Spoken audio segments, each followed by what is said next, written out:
अस्सलाम वालेकुम हुजूर, कहाँ जा रहे हैं? अस्सलाम वालेकुम। मैं जरा चक्कर काट के सीधे रास्ते से कभी ना आइएगा। आप तक पहुंचा भी सीधे रास्ते से नहीं जा सकता। Thank you so much having me your show. Please तशरीफ रखिए, थैंक यू। प्लीज तशरीफ रखिए। बहुत शुक्रिया वसी कि आपने ज़बरदस्त में बुलाया, और ये ज़बरदस्त नाम आप ही को सूट करता है। जैसे आपकी शायरी ज़बरदस्त है, इसी तरह ये शो भी ज़बरदस्त है। आपका बहुत शुक्रिया बुलाने का। Thank you so much and I will take it as a compliment. आप जैसा जो अच्छा डायरेक्टर है और बारीक काम करता है, मेरे लिए उसके अल्फाज जो हैं, ठीक अलग बात है कि हम असर हैं, हमने इकट्ठे काम भी किया, मगर फिर भी बहुत शुक्रिया। Thank you so much, thank you, thank you so much.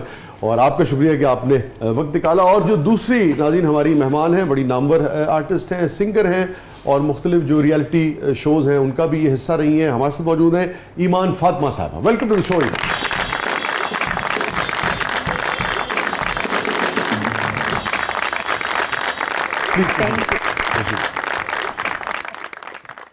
Again thank you so much Iman, आपकी भी तशरीफ आवरी का बहुत बहुत शुक्रिया। Thank you. आप आम जिंदगी में भी मैं पंजाबी, आई लव पंजाबी। हाँ, बहुत अच्छी बात है। हाँ, जो भी मैं कॉन्सर्ट के दौरान भी मैं पंजाबी च गल करनी है। अच्छा, आई लव पंजाबी, क्योंकि देखो अगर मैं उर्दू च गल कर, मेरा फिर भी एक्सेंट जेड़ा पंजाबी वाला ही आना, ठीक है ना, क्योंकि मैं मां जाई जुबान है साडी पंजाबी। को पंजाबी शेर तुहानू याद है?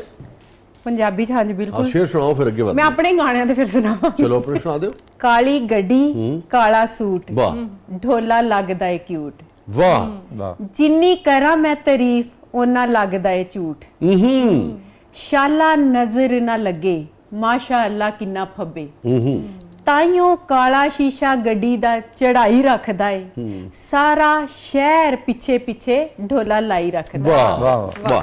और ये आपका अपना लिखा हुआ है? हाँ जी। और thank you ma'am, thank you. ਤੁਸੀਂ ਇਹਦਾ ਅੱਛਾ ਮੇਰੇ ਬਾਰੇ ਲਿਖਦੇ ਹੋ? नहीं ये ਤੁਹਾਡੇ ਬਾਰੇ ਚ नहीं लिखा, मैं अपने बंदे दे बारे च लिखा। आप मैरिड हैं? जी जी बिल्कुल अच्छा, married हैं, हाँ माशाल्लाह जी। ਭਾਈ ਨੂੰ ਮੇਰਾ ਸਲਾਮ ਕਹਿਣਾ ਫਿਰ। ठीक हो गया। मैं जिन्ने भी अपने गाने बनाए हैं, ज्यादातर मेरे हस्बैंड ते ही गाने होंदे ने। very good। फोन आजकल ना बंदे एवं फोन के गेमां हाँ, फोन च लगे हाँ जी, रहंदे ने। फोन च ही लगे रहंदे ने, ठीक है ना। ते मैं कहा मैं ते इन्ने गाने बनाने, पर फोन तुसी फिर भी नहीं छड्डिया। फिर लिखिया तुसी ਉਹਦੇ ਤੇ कुछ? मैं फोन ते लिखिया की ना। लिखिया? हाँ, दुनिया भुला के तेरे कोल बैठी मैं, मेरे कोल बह के फोन नहीं तू छड्डदा, ओए होए, दिल दियां किन्नियां मैं गल्लां करदी, हाँ। नहीं तू कन्ना विचों हेडफोन कड्डदा। बहुत अच्छे।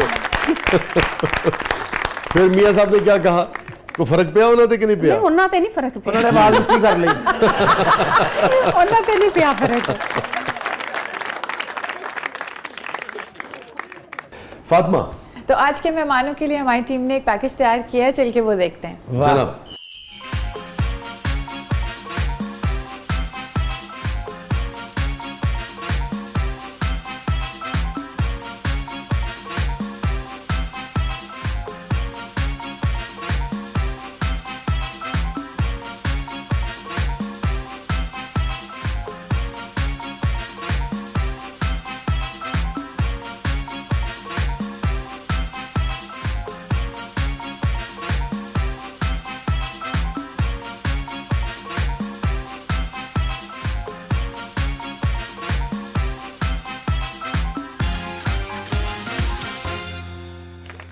वाह, ब्यूटीफुल। ये आपने एक तस्वीर दीदन सीरियल हमने हुंजा में किया था। हाँ हाँ हाँ। तो अभी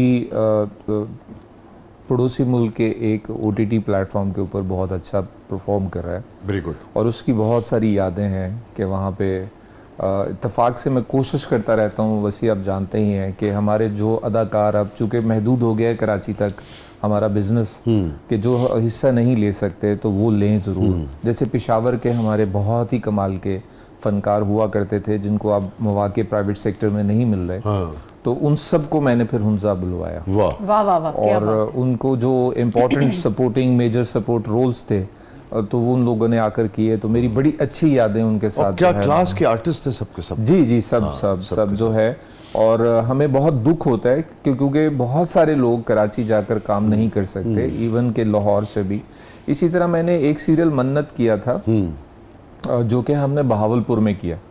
तो मैंने मुल्तान और बहावलपुर आर्ट्स काउंसिल के अंदर वहाँ ऑडिशंस रखे कि बजाय इसके कि हम लाहौर से या दूसरी जगह के आर्टिस्ट बुलाएं, वहाँ पे बहुत ज़्यादा शिद्दत से एक भूख है, एक हंगर जो होता है ना फनकार के अंदर, वही मेरा ख्याल है कि उसके प्रोसेस का सबसे बड़ी मोटिवेशन होती है।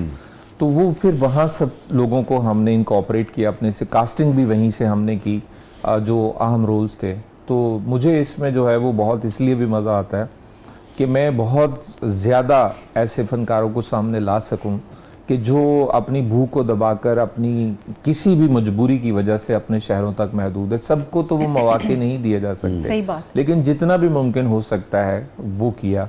और शायद वसी आप तो जानते हैं कि मैं वाहिद डायरेक्टर हूँ कि मैंने सबसे ज़्यादा लोगों को, जो भी इस वक्त स्टार्स हैं, चाहे वो सबा कमर हो, चाहे यमुना जैदी हो, अफान वहीद हो, सुहेल समीर हो, तो उनको इनिशियली जो टैलेंट तो उन्हीं का है, मेहनत उनकी है, लेकिन इनिशियली उनको जो है वो एक्सप्लोर किया और स्क्रीन के ऊपर जो है वो लेकर आया। ये इन सबको ब्रेक आपने दिया?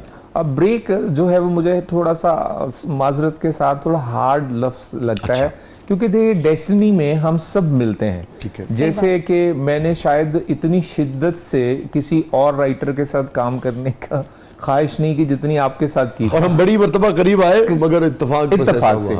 और मैं अभी जो कहानी की है वसी गुलाम बादशाह सुंदरी 2016 में मैं उसे डायरेक्ट कर रहा था। तो जिंदगी के प्रोसेस से एक चीज सीखने को मिली है कि कुछ कहानियां जो आपने कहनी है, जो आपके नसीब में है वो आप तक पहुंचती हैं, और जो नहीं पहुंच पाती उसका गम नहीं मनाना चाहिए। तो इसी तरह से जो अदाकार जो जितने भी एक्सप्लोर हुए टैलेंट के साथ, उन तक मैं पहुंचा या वो मुझ तक पहुंचते, ये हमारी कंबाइंड डेस्टिनी का एक हिस्सा था। हाँ।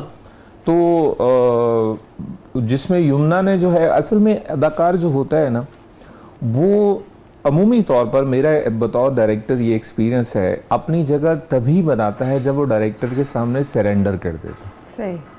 चूँकि हम सब ने भी इंस्टीट्यूशंस ना होते हुए, और YouTube तो आया बहुत, जहाँ ट्यूटोरियल्स और ये सारी चीज़ें बाद में हमें अवेलेबल हुई कि स्क्रीन प्ले क्या है, डायरेक्शन एंगल्स क्या हैं, लेंसेज क्या हैं, और उस वक्त तक फिल्म इंडस्ट्री तो इन्हतात का शिकार हो चुकी थी और हम वहाँ पे जाके सीख भी नहीं सकते थे। तो हमने जिंदगी से और अपनी कोशिशों से ही देखा कि कहानी कैसे कहनी है।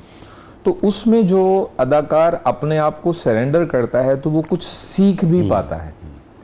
तो इन सब की सबसे बड़ी क्वालिटी ये थी कि इन्होंने एतमाद किया और सरेंडर किया। किसके साथ ज्यादा आपका अच्छा तजुर्बा रहा, यमुना के साथ या सबा के साथ? सबके साथ, सबके साथ। देखिए हर इंसान, दोनों में से ज्यादा फेवरेट कौन है? मेरी फेवरेट यमुना। यमुना ज्यादा? जी जी, वो मेरी बेटियों की तरह गॉड गिफ्टेड है। तो अब हमने काफी अरसा हो गया काम नहीं किया। और सबा फेवरेट क्यों नहीं रही? सबा फेवरेट नहीं रही का मतलब नहीं है, असल में सबा जो है वो बहुत बाकमाल हार्ड वर्कर हैं। और सबा ने, शायद ही मैंने कम आर्टिस्ट देखे हैं जिनके अंदर वो शिद्दत हो कि वो अपने कॉल टाइम से पहले सेट पर बहुत पंक्चुअल है, बहुत ज्यादा पंक्चुअल है, और अपने किरदार के लिए जितना वो इन्वेस्ट करती हैं खुद को, बहुत कम आर्टिस्ट हैं। अच्छा। इवन मैं कहूँगा कि हमारे पड़ोसी मुल्क इंडो पाक के जो एक जबान में काम करने वाले अदाकार हैं, उनमें बहुत कम आर्टिस्ट हैं जो ये शिद्दत रखते हो जो सबा कमर के पास है। वेरी इंटरेस्टिंग, बहुत सारी तालियां भी कराई। मगर फिर आपने यमुना का नाम क्यों लिया? यमुना क्योंकि बच्चों की तरह है। अच्छा। और इसलिए जो है वो होता है जैसे आपके 6, 7, 8 बच्चे होंगे, लेकिन आप उसको करेंगे। यमुना के अंदर ये क्वालिटी है कि अगर आप यमुना से वैसे मिले तो आपको महसूस नहीं होगा ये अदाकारा है। तो जब आप कैमरे पे एक्शन कहते हैं वो एक और इंसान होती है। वाह वाह वाह। That is a quality of from the God. Saba का ये है कि उनकी तैयारी बहुत होती है, वो क्राफ्ट को आहिस्ता आहिस्ता, बल्कि शुरू में ही बहुत जल्दी समझ गई, और उन्होंने अपने डिक्शन पे बड़ा काम किया। सबा सीनियर भी तो है, ग्रूमिंग पे जी जी, वो उन्होंने बहुत जल्दी ग्रूम किया। फिर इंटरनेशनल एक्सपोजर भी हो चुका है सबा का, लाजमी बहुत हो चुका हुआ है। और मुझे लगता है कि हम अपने उन अदाकारों या उन टैलेंटेड लोगों को उतना वैल्यू नहीं करते, उतनी रिस्पेक्ट नहीं देते जितना वो डिजर्व करते हैं। आप देखिए ना कि इरफान जो थे बहरहाल एक बहुत ही बैन अवी खुदादा सलाहियतों के मालिक थे, मतलब इसमें कोई शक नहीं कि वो, ये नहीं कि सिर्फ बॉलीवुड के एक्टर थे, वो अदरवाइज भी क्या वो कमाल, उन्होंने जो हॉलीवुड जो भी मेयार है अदाकारी का उसके ऊपर वो है। मगर आप देखिए कि सबा ने जो उनके साथ काम किया है, किसी भी जगह ये नहीं लगा है कि सबा जो है वो मीट नहीं कर सकी उस स्टैंडर्ड को जो इरफान का था ना, तो बिल्कुल पैरेलल उसी टक्कर का उन्होंने काम किया। सही। तो लग जाता है कि